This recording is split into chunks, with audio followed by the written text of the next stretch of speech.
The truth about Henry Cejudo. You know, a lot of people like to clown on Henry for his recent performances. You know, his L to Sterling. He took an L to Marab. Took an L to Song Yadong. And now he recently, this past weekend, took an L to Peyton Talbot. Now, although a lot of people clown on Henry Cejudo, for his recent behavior. You know, you got to look at who Henry Cejudo was, especially back in, say, 2017 to 2020. You know, he was, and back in 2008, he was the Olympic champion in wrestling. Then he ended up coming into the UFC. He won a few, then he had his title shot, and he lost against Demetrius Johnson.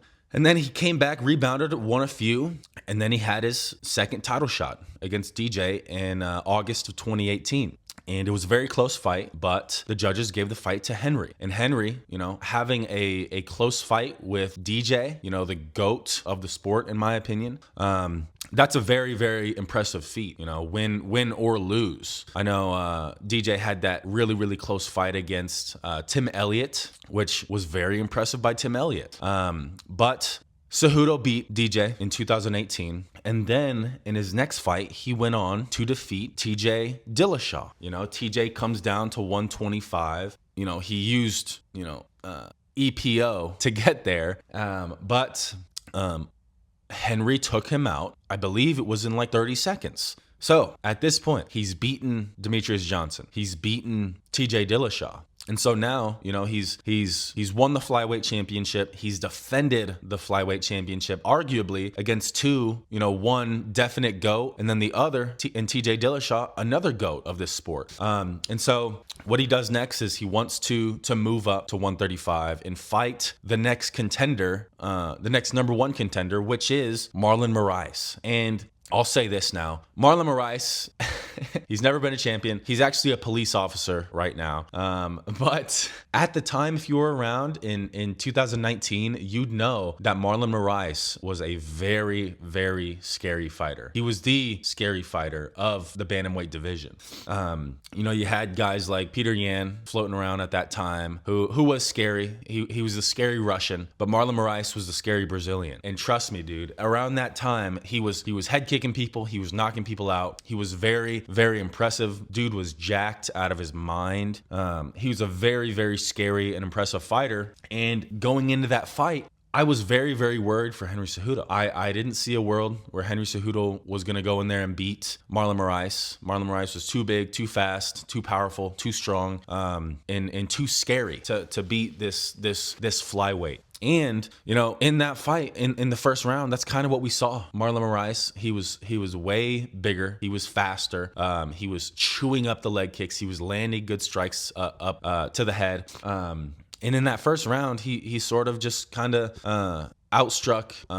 He was faster. He took that first round off Henry Cejudo. And now in the second round, Henry Cejudo started to give a little resistance. Hold on now. This is starting to turn into a good fight. Henry Cejudo started to land back. He started to sort of like just bite down on his mouthpiece and go forward. And he was landing good strikes. He was landing good knees in the clinch. He was landing good leg kicks. He was just walking forward. But still, Marlon Moraes looked really quick. He looked fast. I believe he hurt Henry at the end of the second, although Henry had come on and come forward a lot during that round.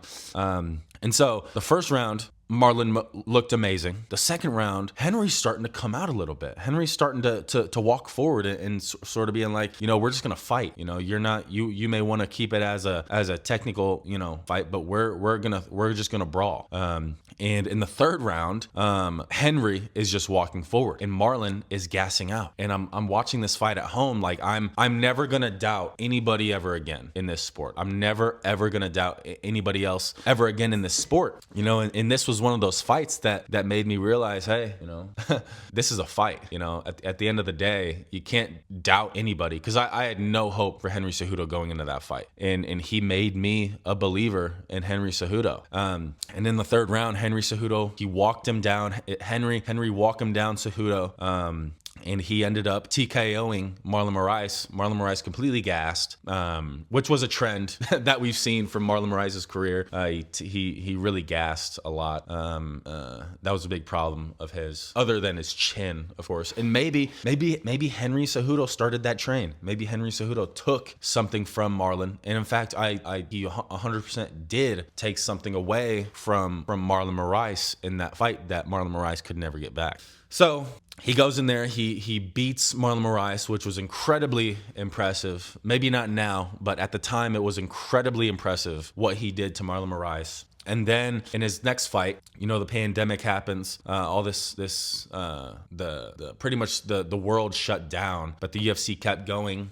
And then I believe Henry Cejudo was scheduled to fight Jose Aldo, which would have been a great fight, but the pandemic happened. I believe that was scheduled for UFC 250. I think that was going to be in Brazil too. But, the pandemic happened. The world was shut down. And instead, at the time, Henry fought, like I said, at the time, the greatest bantamweight of all time in Dominic Cruz. And this fight was happening in Florida in the empty arena, UFC 249 it was.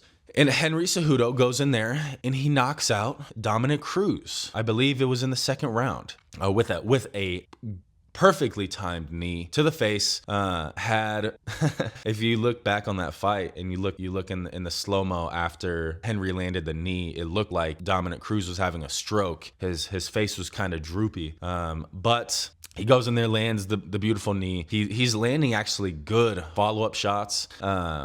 Dominic Cruz was probably gonna die in there if no nonsense Keith Peterson didn't step in. He steps in, and this is the birth of the cigarettes and alcohol meme, from Dominic Cruz. Dominic Cruz hated the stoppage. He actually accuses Keith Peterson of being drunk and smoking cigarettes, which is crazy. Just because he stopped your fight a bit early and you're mad, you're gonna you're gonna come after his livelihood. Very classy of Dominic Cruz. I'm just kidding. That's very classless.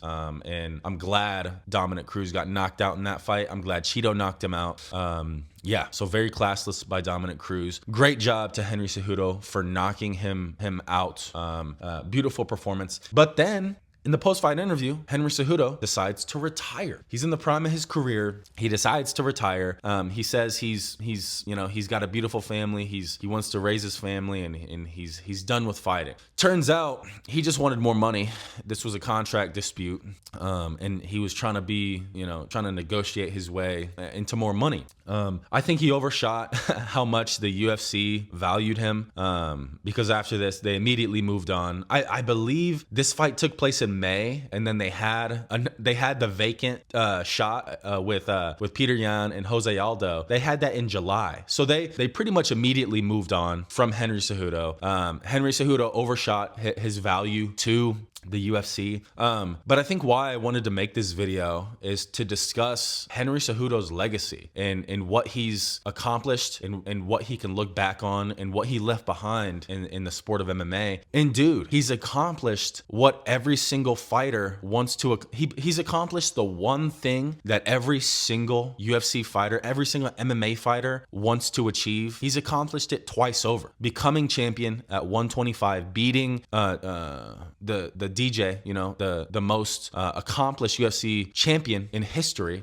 beating him, and then defeating the next champion at 135 in TJ Dillashaw, also one of the greats in UFC history.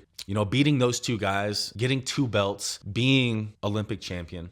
Henry Cejudo has nothing to hang his head on. He's accomplished what everyone wants to accomplish in MMA. And he can just ride off into the sunset. Double champ, defended his belt, which is what a lot of fighters can't say they've done. Cough, cough. Conor McGregor. But he's had a great career, although he's dropped his last few. But he's got nothing to hang his head on. In his retirement fight, he fought Peyton Talbot. He fought a young, hungry, really, really good fighter. He lost. But in that fight, if you go back and watch it, that dude, Henry Cejudo, is a dog. He's a Mexican dog. And he was in there swinging for his life. You know, if you're going to go out, you obviously want to go out on a win. But if you're going to go out on a loss, it doesn't get much better than that. You know, going out swinging, you know. It's clear, Henry Cejudo, he has the answer he was looking for. It's clear that he doesn't really have it anymore. If it would have been a back and forth fight and gone to a controversial split decision loss, you know, which a lot of people thought was a robbery. If that was the situation in his retirement fight, that would actually kind of suck, because it's like, dude, I don't have closure. You know, I feel like I beat this guy. But in that fight, Peyton Talbot was clearly better. He got takedowns, but what a fight to go out on. It was a beautiful fight. He went out swinging. He didn't go out like a punk. It was a beautiful, good fight. And a fight that Henry Cejudo can be proud of. And he's got a career that Henry Cejudo can be proud of. And a lot of people clown on him, but he's accomplished more than 95% of all UFC fighters ever will. In fact, 99% of UFC fighters ever will in their careers. And so Henry Cejudo's had a great career. He has a great legacy, something to be proud of. If you like the video, please subscribe. Thank you.